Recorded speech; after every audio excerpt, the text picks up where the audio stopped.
Estamos de regreso acá en Este Oeste. Estamos conversando con nuestros amigos de Fundesa, con Felipe Bosch, que es presidente de Fundesa, y con Juan Carlos Zapata, gerente general de Fundesa. Y estamos hablando un poco acerca de esto que viene, esa transición generacional, pero también de una transición geográfica. Hay mucho más posibilidad de crecimiento económico de otras economías, ya incluso de las economías las economías emergentes, pero eso implica ponernos de acuerdo en ciertos temas, en ciertas áreas que han sido complicadas. Ya se hicieron esfuerzos a través de cómo se sientan sindicatos, cooperativas, sector empresarial en una mesa para poder tratar de empezar a discutir ciertos temas. Se hacen esfuerzos de poder tratar de plantear también con el sector político en una agenda nacional compartida, plan visión de país. O sea, se han hecho varios esfuerzos de ese tipo y nos hemos quedado cortos, Felipe.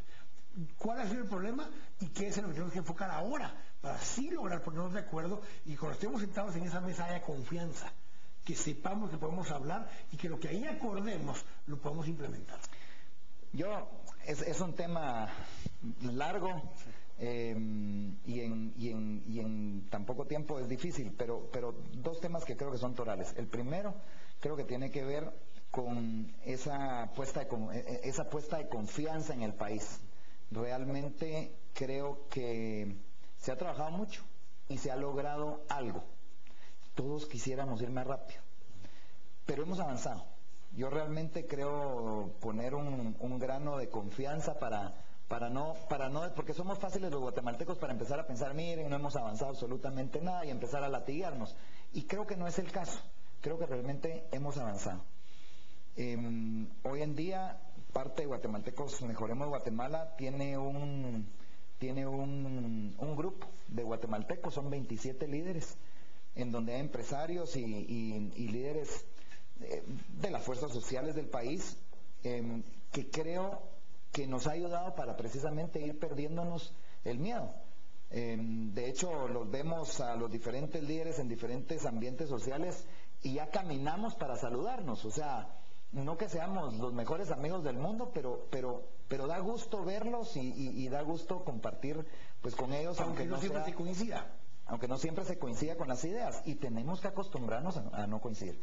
Ese por ahí es un tema. Comentabas del CES, del Consejo Económico Social, en donde estamos empresarios por un lado, pero también el movimiento sindicalista y las cooperativas por el otro.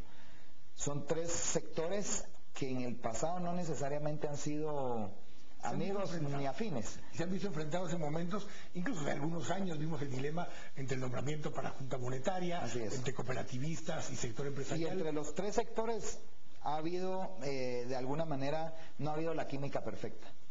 Pero desde hace más o menos 3-4 años empezamos a platicar, llamados por Gustavo Porras.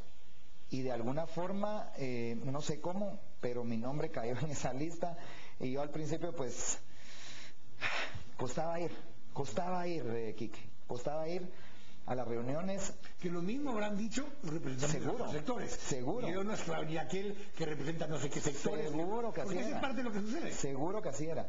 Pero no fue ninguna de esas reuniones tan difícil como cuando me tocó a mí ir a mi propio sector a contar con quién me había reunido.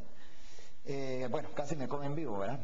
Pero de alguna forma también pudimos contarles que otra vez la idea. Lo mismo de haber pasado con esos representantes sindicales y después lo hablamos cuando fueron con sus sectores y le dije cómo te pudiste sentar con ellos. Así es, exactamente así es. Y de alguna manera lo que logramos fue dentro del sector empresarial. Yo tuve la luz verde para seguir juntándonos con ellos, pero además para involucrar a otras 2 personas. Y me recuerdo cuando me tocó hablar con don Mario Montano y decirle, mira, sos el elegido para acompañarme. Y Mario, con la cautela que le caracteriza, pero también con esa gana de ser un buen guatemalteco y que sabe perfectamente los problemas que tenemos como país, me dice, mira, creo que es un tema muy importante y contá conmigo, hay que participar. Estamos hablando ahí de una transición generacional también. Así es. Es otro grupo de edad 100%. Que está empezando a entrar en este tipo de estructuras. Lo mismo pasa también de ese otro grupo de los sectores de la sociedad civil, donde están participando en sindicatos y en otras organizaciones, otros liderazgos más jóvenes, más recientes. Así es, que yo no conocía y que poco a poco nos hemos ido, bueno, a través de 3, 4 años nos hemos ido conociendo, porque lo único que ha hecho el CES hasta ahora es trabajar en un anteproyecto de ley. Que lo llevamos al Congreso juntos y que lo hicimos nuestro bebé, o sea que ya somos, por lo menos ya somos papás, así como que a veces uno no se lleva con la mamá de sus hijos, pero en común tenemos un hijo que se llama Consejo Económico y Social. Ya está la ley aprobada, ya la firmó el presidente, y tengo entendido que esta o la próxima semana nosotros tenemos que presentarle al presidente una terna y él escoger dentro de esa terna a quien va a ser el presidente del Consejo Económico y Social. Eso debería pasar entre esta semana y la otra. Parte de toda esta dinámica es poder empezar a encontrar consensos. Venimos, el presidente cuando se toma posesión decía: yo quisiera que mi generación fuera la última generación de la guerra y también fuera la primera generación de la paz. El tema de la paz es más que simplemente la ausencia del enfrentamiento armado, y es generar condiciones que podamos tener las facilidades de sentarnos, reunirnos, conversar, disentir o incluso consensuar, pero que lo que sea que surja de allí sea para poder buscar un bien común. Así es un tema que a veces es muy complicado. Así es. Cada vez que vemos a algún representante sentado en la mesa no, este viene a representar tal interés o trae tal agenda. Lo prejuzgamos de una vez, tenemos esa tarea. Y así era, y así ha sido en las reuniones hasta que nos hemos ido quitando, digamos, las máscaras, por decirlo de alguna manera, y haciendo entender a nosotros por un lado, pero también ellos por el otro, que estamos ahí para mejorar a Guatemala. Y cuando los oímos hablar, yo varias veces les he dicho, pero ¿y ustedes no pensaban o no piensan de tal y tal manera? Y les repito, y me dicen: no, si yo no sé quién te dijo o quién les dijo que nosotros pensamos así. Nosotros no pensamos así, nosotros creemos en la productividad, por ejemplo, que era un término que es, según yo, 100% el sector privado, y que si no, que si también los sindicatos hablan de productividad y las cooperativas no digamos. Entonces se ha vuelto un tema en el que tanto ellos como nosotros nos sentimos, o nos hemos ido sintiendo de alguna manera más cómodos de participar. Y a diferencia del pasado, hoy cuando hay reunión ya uno la apunta con ganas y bueno, la espera, ¿verdad? Yo creo que eso es muy bueno para el país. Parte de esta dinámica, lo que ha permitido es que se pueden sentar ciertas bases para empezar a generar confianza. Seguro. Pero todavía es a nivel de ciertas estructuras, a nivel de las personas que se han sentado alrededor de esas mesas y empezar a conversar. Pero cuando bajamos a un nivel o nos movemos a un grado de distancia de quienes han participado en esas mesas, la confianza aún no ha llegado. No ha llegado, pero hay que o sea, todo empieza por algo, y creo que este es el principio de algo que creo que tiene que ser muy bueno. Ayer hablábamos, por ejemplo, de esta ley 4084 de desarrollo rural.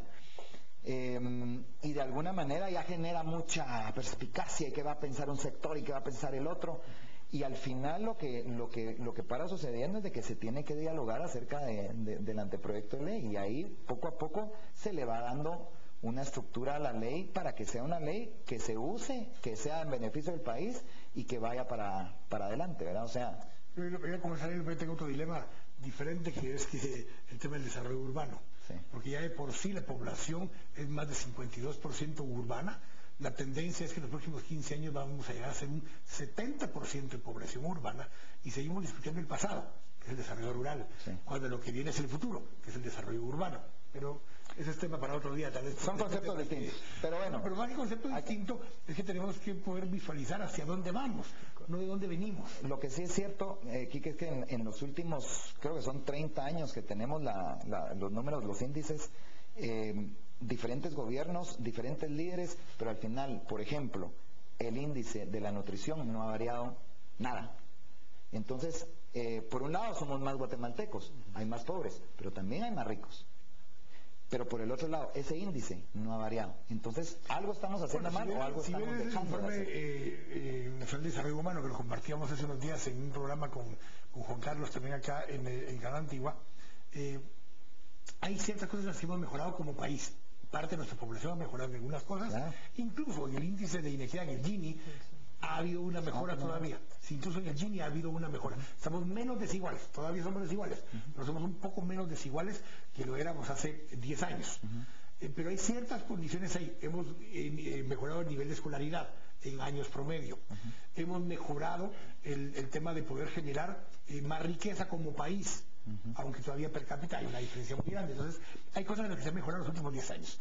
sin un plan y sin ninguna estrategia clara, sino que simple y sencillamente porque las cosas pasaron. Y ahí es donde está la diferencia. Ahí es donde está la diferencia. Y también hay que entender que en este mundo no estamos solos. Los demás países están trabajando. Y si no trabajamos tan bien como ellos o a la velocidad de ellos, obviamente nuestros índices van a estar peores que los de ellos. Es que como Guatemala mejoramos comparándonos con hace 10 años, pero empeoramos comparándonos con otros países de la región. Ese es mi punto, exactamente. Cuando vemos esto con Carlos, lo hablábamos contigo el otro día en el tema de educación. Tendríamos que poder mejorar ciertas condiciones y características en temas específicos, en temas puntuales. Entonces, vamos a ir al corte, pero volvemos a ver justamente cuáles son los temas más importantes en los que tenemos que trabajar, porque decir vamos a reducir pobreza, suena muy fácil decir la frase, pero ¿en qué temas tenemos que trabajar? Pobreza y desnutrición crónica van muy de la mano. Entonces, ¿en qué temas tenemos que trabajar más puntualmente? ¿Y dónde nos tenemos que enfocar? ¿Y con quiénes? ¿Qué sectores tenemos que enfocarnos para trabajar esos temas? Y ahí donde ustedes han trabajado también el tema del Consejo Privado de Competitividad y donde también se ha trabajado mucho desde el ENADE. Hablar un poquito acerca de esos dos temas. Aquí la corte. Estamos acá en este oeste. Volvemos en un minuto.